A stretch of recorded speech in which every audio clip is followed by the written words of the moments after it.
What is it like when your own body throws you for a loop? To be honest, it's not fun at all, especially when Google and your mother's medical books both say that spots on your skin are not a prank, but a very dangerous disease. Hi everyone, my name is Ethan, and I'm 16 years old. And my story is about the importance of being optimistic. I have a younger brother called Joe. We often prank each other, although we usually don't cross the line. Except for last time. I admit it, I had gone too far. Pushing a fake newspaper with an article about the little guy being taken to the police station hadn't been a great idea. But I had apologized honestly. I woke up the next morning with spots all over my body. Big, unpleasant. Ugh. My first thought was that was his revenge. I even laughed at how naive my brother was, as if I wouldn't immediately realize someone had drawn the spots on my skin. But after taking a shower, the spots didn't come off. Neither did they after I had returned from school. It had stopped being remotely funny when the spots hadn't gone away after a week. In the end, when rumors started spreading around the school that I was ill with something, I Googled it and was flabbergasted. It turned out there really was a medical explanation for my spots. According to Google, I was allergic to the sun, and things looked pretty grim. Naturally, I couldn't keep being terribly ill a secret. I immediately rushed to share the news with my best friend Max and my girlfriend Diana. I probably wanted them to feel sorry for me, but it was pretty weird. Max immediately said, "I am really sorry this is happening to you, but could you please stay away from me? What if it's contagious?" And he immediately disappeared somewhere into the school hallways, shouting for people to not touch the sick spotted me. Diana seemed to feel sympathetic too, and she didn't even run away, but she refused to hug me. It was obvious that it wasn't very pleasant for her to sit next to me. I wasn't mad at her, even when she said we couldn't go on dates for a while. I really didn't look very good with my spots. That's how I became an outcast at school. It was a terrible time for me. Only Diana supported me, even though she didn't come close to me at school. She still called and sent encouraging texts, but there were fewer and fewer calls by the day. When things got really bad, I gave up. I came to my mom, showed her the spots, and listened to an hour-long lecture about how stupid I was because she thought that my spots were the result of yet another prank. And then she brought me to a hospital, to a real doctor. That's when the truth came out. The doctor took one glance at the exhausted and spotted me and started to laugh. Then he pulled out a napkin from somewhere, soaked it in some liquid, ran it over a large spot on my arm, and it miraculously disappeared. Magic? Nah, it was just that my spots had been drawn on me. Not with ordinary paint, but with permanent marker that could only be removed using a special stain remover. I was given a small bottle of it, napkins, and a couple of allergy pills for the itching and burning that had started because I hadn't asked for help sooner. They said that teenagers hadn't been as creative with their pranks before and let me go. All of that was wonderful, but where had I got those spots? Who could have been drawing them on me every day for a month?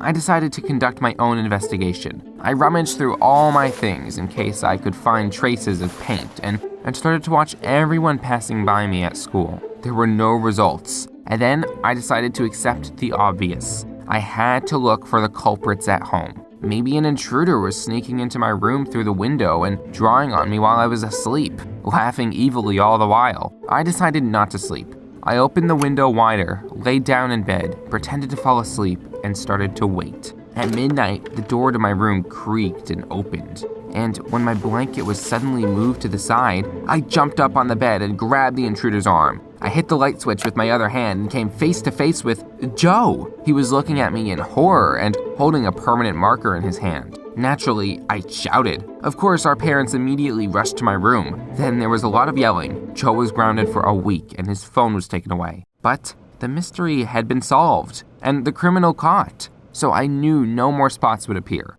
But I couldn't let it go. I was convinced that the idea to draw spots on me with a permanent marker hadn't been Joe's. As they said in my favorite TV series about detectives, it seems we got the wrong guy. Joe cried, called me names, but no matter how much I asked, he kept saying that he had come up with the idea himself. Even when I told him straight out that he didn't have the money to buy such a cool marker, Joe didn't want to admit the truth. Oh well, I already had experience as a detective. I decided to continue my surveillance, only now I knew exactly where to look for the criminal. So I started to follow my little brother around. Luckily, that wasn't difficult because Joe had never been so good at playing hide and seek.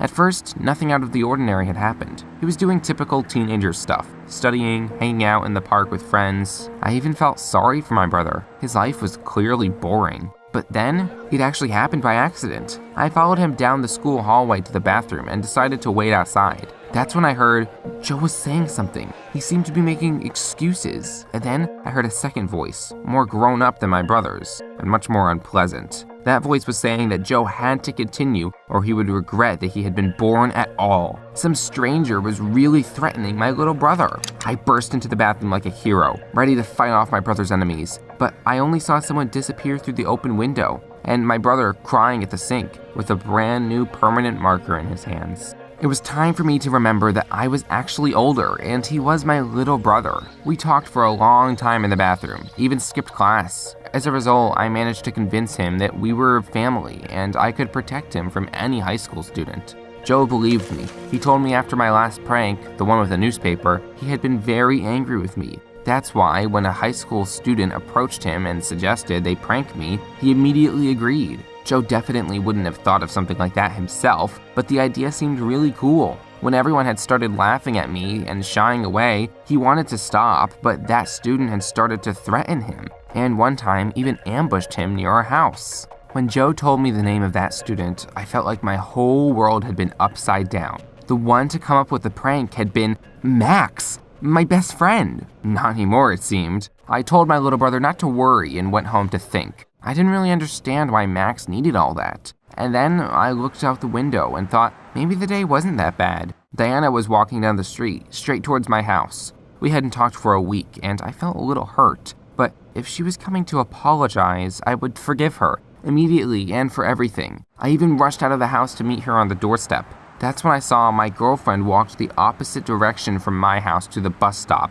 That's where she met Max, and they kissed. At that moment, the puzzle finally came together in my head. Max had really wanted to steal my girlfriend, but how could he do that if we were together all the time? The answer was very simple. Make me an outcast, or even better, a contagious outcast. As they say, love is love, but Diana would definitely not date a sick loser. The truth hurt a lot, and I decided to take revenge. I felt awful, so why should Max feel good? While being with my ex-girlfriend, no less. However, I needed help for my plan to work. Joe immediately agreed without even listening to my idea. He felt guilty and was ready to do anything so that I would no longer be angry at him. The next day, we came to school separately. He walked through the front door and I got in through a window in the bathroom. The first part of our prank had begun. During a break, Joe ran into Max in the hallway, waited until a big crowd had gathered around them, and began his performance. Loudly and very noisily, I could perfectly hear everything from the bathroom. Joe started to sob and shout at Max. He said that I had ended up in a hospital in a very bad condition because of him and his stupid pranks. I had had a severe allergy attack because of the markers. Doctors weren't optimistic and said there was almost no hope.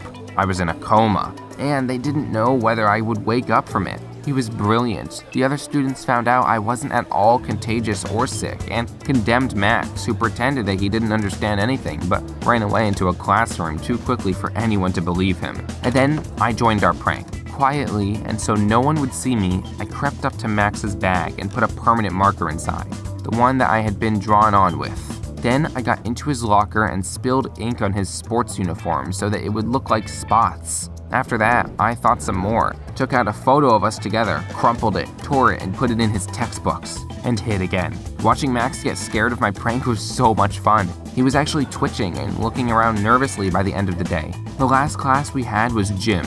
Max, after all the horrors the day had brought him, lingered in the locker room, sitting there, afraid to move. It was awesome. At my command, Joe turned off the lights in the locker room. And then I came out, wearing makeup and a white sheet. So terrifying I had even scared myself after looking in the mirror. I began with turning on the water in the shower and making a creaking noise using my hand on the tiles. Max screamed and it seemed fell off the bench. Then Joe turned the light switch on and off several times, making it suddenly flicker before going out again, creating an atmosphere of horror. Then I took out a flashlight, shining it on my face, came out. I howled and said that Max had done it all to me. Now my soul would always haunt him to take revenge. Max fell on his knees and started to beg for my forgiveness, babble about something only wanting to prank me, and sob like a first grader. In the end, we took pity on him, and Joe turned on the light again. It was then that my brother and I admitted to the sound of our own laughter that we had pranked him,